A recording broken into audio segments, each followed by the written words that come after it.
বন্ধুরা, মহাবিপাকে আরজি করের প্রিন্সিপাল সন্দীপ ঘোষ কোনো মতেই তাকে ছাড়ছে না সিবিআই। গ্রেপ্তার করেনি, কিন্তু এভরিডে তাকে জেরা চালানো হচ্ছে।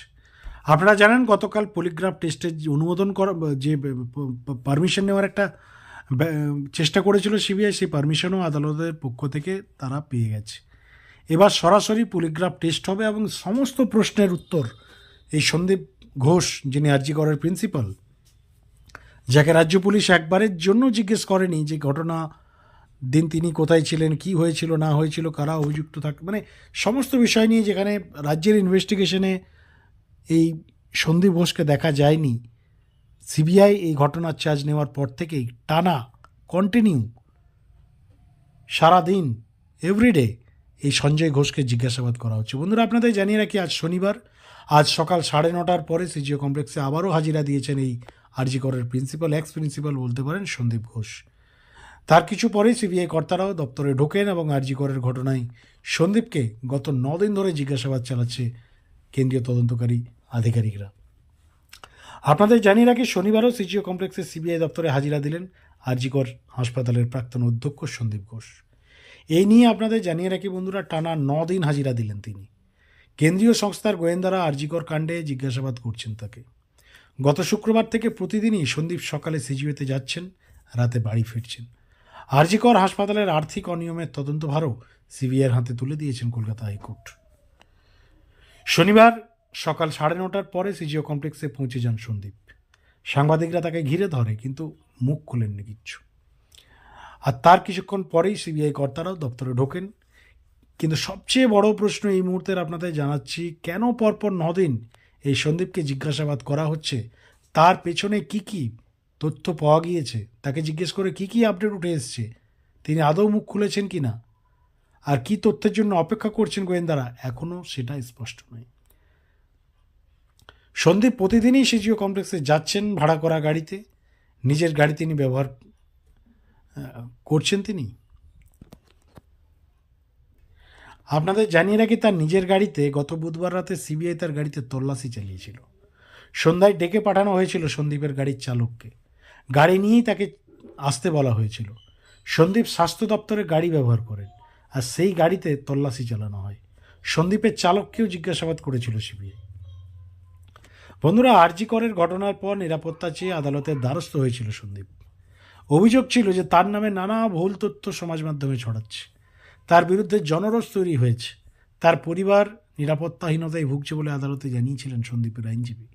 এরপর হাইকোর্ট কলকাতা পুলিশের পর্যাপ্ত নিরাপত্তার ব্যবস্থা করতে বলে। বেলেঘাটা থানার ওসি সন্দীপের বাড়ির নিরাপত্তার দিকে নজর দিচ্ছেন। বন্ধুরা, আরজি করে মহিলা চিকিৎসককে ধর্ষণ এবং খুনের ঘটনা প্রকাশ্যে আসার পর থেকে সন্দীপের অপসারণের দাবিতে আন্দোলন শুরু হয়। অভিযোগ যে সন্দীপ অত্যন্ত প্রভাবশালী, তাই তদন্ত প্রক্রিয়াতেও তিনি প্রভাব খাটাতে পারেন। আন্দোলনের চাপে পড়ে সন্দীপ পদত্যাগ করেন, আর এরপর তাকে ন্যাশনাল মেডিকেলের অধ্যক্ষে নিয়োগ করেছিল রাজ্য সরকার। সেখানেও বিক্ষোভ শুরু হয়। কলকাতা হাইকোর্ট সন্দীপকে ছুটিতে যাওয়ার নির্দেশ দেয়, আর এরপর তাকে সাসপেন্ডও করা হয়। বন্ধুরা, আপনাদের জানিয়ে রাখি, এরপরেই কলকাতা পুলিশ রাজ্য সরকারের নেতৃত্বে, আপনারা জানেন, একটা নতুন সিট গঠন করে এবং এই আরজি করের আর্থিক দুর্নীতি নিয়ে একটা তদন্ত কমিটি গঠন করার নির্দেশ দিয়েছিল রাজ্য। কিন্তু দুর্ভাগ্যের বিষয়ে গতকাল কলকাতা হাইকোর্টে সেই দায়িত্ব চলে যায় সিবিআইয়ের কাঁধে। অর্থাৎ এবার আর্থিক দুর্নীতির সমস্ত বিষয় তদন্ত করবে কেন্দ্রীয় তদন্তকারী সংস্থা।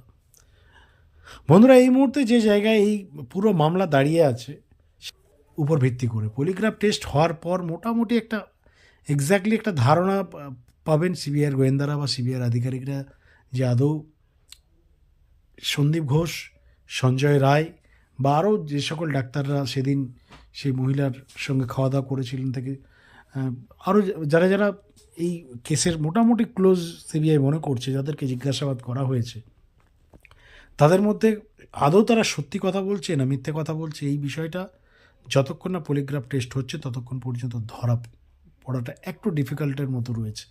যেহেতু এবার আদালত পারমিশন দিয়েছে, পলিগ্রাফ টেস্ট হবে, সঞ্জয় রায় নিজে সম্মতিও জানিয়েছেন। এবার দেখার বিষয় এই পলিগ্রাফ টেস্টে কী আপডেট উঠে আসে, এবং সন্দীপ ঘোষ, যিনি আজকেও এসছেন শনিবার সিজিও কমপ্লেক্সে, আজকে যে রায় তিনি মুখ খোলেন কিনা সেই দিকেও আমাদের নজর থাকবে। এবং আজকের আরও একটি বড় আপডেট আপনাদের জানাবো। বন্ধুরা, আজকে দ্বিতীয় খবর হচ্ছে রাস্তা অবরোধ সহ বিভিন্ন কর্মসূচিতে স্কুল পড়ুয়ারা, মানে যারা স্টুডেন্ট রয়েছে রাজ্যের, তারা যেন কোনো রকম আন্দোলন করতে না পারে, প্রতিবাদ করতে না পারে, এই সমস্ত বিষয়ে উষ্মা প্রকাশ করেছে নবান্ন। অর্থাৎ নবান্নের এটা ঠিকঠাক লাগেনি। আর তারপরেই তারা নির্দেশ দিয়েছেন বিভিন্ন জেলাতে। জেলা প্রশাসনিক সূত্রের দাবি যে এক বার্তায় জেলা শাসকদের উদ্দেশ্যে মুখ্য সচিব বলেছেন যে রাস্তা অবরোধ সহ একাধিক কর্মসূচিতে স্কুল পড়ুয়াদের ব্যবহার করা হচ্ছে, এটা বরদাস্ত করা হবে না। বন্ধুরা, আরজিকর কাণ্ডের প্রতিবাদ শহরের গণ্ডি পেরিয়ে ছড়িয়ে পড়েছে জেলা স্তরেও। নাগরিক সমাজের সঙ্গে পড়ুয়ারাও তাতে অংশগ্রহণ করছে। আর ঘটনাচক্রে এমন সময় রাস্তায় নেমে আন্দোলনের পড়ুয়াদের অংশগ্রহণ নিয়ন্ত্রণে জেলা প্রশাসনগুলিকে নির্দেশ দিল নবান্নের সর্বোচ্চ মহল। জেলা প্রশাসনিক সূত্রের দাবি যে এক বার্তায় জেলা শাসকদের উদ্দেশ্যে মুখ্য সচিব বলেছেন যে রাস্তা অবরোধ সহ একাধিক কর্মসূচিতে স্কুল পড়ুয়াদের ব্যবহার করা হচ্ছে, এটা কোনোভাবেই বরদাস্ত করা হবে না। কোথায় এমন ঘটছে তা খুঁজে বার করতে হবে এবং এই প্রবণতা ঠেকাতে হবে, কড়া পদক্ষেপ করতে হবে। আবার সেই বার্তায় অবশ্য আরজিকর কাণ্ডকে কেন্দ্র করে আন্দোলনের কথার কোনো উল্লেখ নেই। প্রশাসনের যেটা নির্দেশ যে স্কুল শিক্ষা দপ্তরের কর্মসূচি ছাড়া অন্য কোনো কর্মসূচিতে যোগ দিতে পারবে না কোনো পড়ুয়া। এমনকি স্কুলের বাইরেও এই ব্যাপারে নিষেধাজ্ঞা থাকবে। কোথাও এমন কিছু ঘটছে কি না তা খোঁজ রাখতে হবে জেলা প্রশাসনকে। কিন্তু স্কুলের পরিধির বাইরে সহনাগরিকের উপর কোনো অন্যায়ের প্রতিবাদ সরকার কি করে আপত্তি করতে পারে তা নিয়েও প্রশ্ন তুলেছে বিশ্লেষকদের অনেকেই। তারা কেউ কেউ এও প্রশ্ন তুলছেন যে শাসক দলের অনেক সভা মিছিলে তো পড়ুয়ারা বহু সময় জোর করেই সামিল করা হয়, সেই সব ক্ষেত্রে তো নির্দেশ মানে সেই সমস্ত ক্ষেত্রেও নির্দেশ মানা হবে তো। আধিকারিকদের একাংশের দাবি যে পথ অবরোধ কর্মসূচিতে আইনি মান্যতা থাকে না। কোনো ঘটনা নিয়ে মানুষের ক্ষোভের বহিঃপ্রকাশ ঘটে রাস্তা অবরোধের মধ্য দিয়ে, কিন্তু পড়ুয়াদের তেমন কাজে যুক্ত করা উচিত নয় যেটা আইনি বৈধতা নেই। সম্প্রতি শহরে তো বটেই, জেলার বহু স্কুলে আরজিকর কাণ্ডের প্রতিবাদ কর্মসূচি নেওয়া হচ্ছে।